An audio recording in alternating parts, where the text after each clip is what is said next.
ಎತ್ತರ ಆಗಿದ್ರೆ ಅಂದರೆ ಬಲ ಈ ಕಡೆ ಚಂದ್ರ ಇದ್ದತಿ, ಈ ಕಡೆ ಚಂದ್ರ ಇದ್ದಿರೋದು. ಎಲ್ಲ ಐಟಮ್ಸ್ಗಳು ರೇಟ್ ಹಾಕವು. ಕೇಳಲ್ಲಪ್ಪ. ಈ ಕಡೆ ಚಂದ್ರ ಇದ್ದತಿ, ಈ ಕಡೆ ಚಂದ್ರ ಇದ್ದಿರೋದು. ಆ ಕಡೆ ಚಂದ್ರ ಇದ್ದು ಈ ಕಡೆ ಚಂದ್ರ ನಂಗೆ ಹಿಂಗಿದ್ದಿದ್ರೆ ರೇಟ್ ಕಮ್ಮಿ ಒಂದೇ ಸಮಯ ಇರೋವು, ರೇಟ್ ಕಮ್ಮಿ ಆಗವು. ಈಗ ಹಿಂಗಿದ್ದತ್ ನೋಡು ಎಲ್ಲ ರೇಟ್ ಜಾಸ್ತಿ ಆಗವು. ಅದು ಹೆಂಗೆ ಹೇಳ್ತೀರಿ? ನಮ್ಮ ಮನೆಗೆ ಹಂಗೆ ಮಾತಾಡೋದು ಅವಾಗ ನಾವು ಅಪ್ಪಯ್ಯ ಅವರೆಲ್ಲ. ಈಗ ಚಂದ್ರ ನೋಡ್ಬೇಕಾರೆ ಚಂದ್ರ ನಾವು ಪಶ್ಚಿಮ ದಿಕ್ಕಿ ಚಂದ್ರ ನೋಡ್ತಿರ್ತೀವಿ.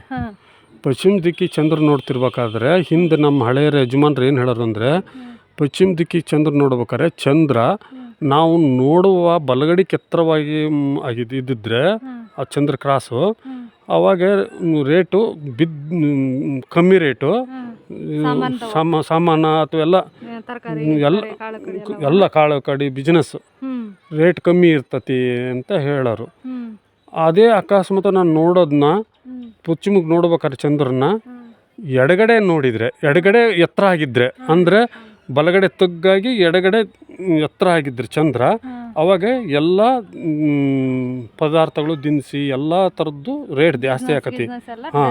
ನಗರ ಎದ್ದೈತಿ ಅಂತ ಅರ್ಥ.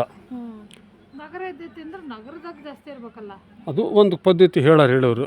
ಎಡಗಡೆ ಜಾಸ್ತಿ ಎದ್ದರೆ ಜಾಸ್ತಿ ರೇಟು, ಕೆಳಗಡೆ ಇನ್ನು ಬಲಗಡೆ ಎದ್ದರೆ ನೋಡೋ ಬಲಗಡೆ ಎದ್ದರೆ ರೇಟು ಕಮ್ಮಿ, ಸಮ ಇದ್ರೆ ಎಲ್ಲ ಸಮ ಇರ್ತತಿ ಅಂತ ಅರ್ಥ. ಒಂದು ನಮ್ಮಲ್ಲಿ ಚಂದ್ರಗುತ್ತಮ್ಮಲ್ಲಿ ಹತ್ತಿರ ಇರೋದಕ್ಕೆ ನಗರ ಎದ್ದತಿ ಗುತ್ತಿ ಬಿದ್ದತಿ ಅಂತ ಅನ್ನೋರು. ನೋಡು ಹೆಂಗೆಲ್ಲ ಹೇಳ್ಯಾರ ಹಳೆ ಕಾಲದವ್ರು.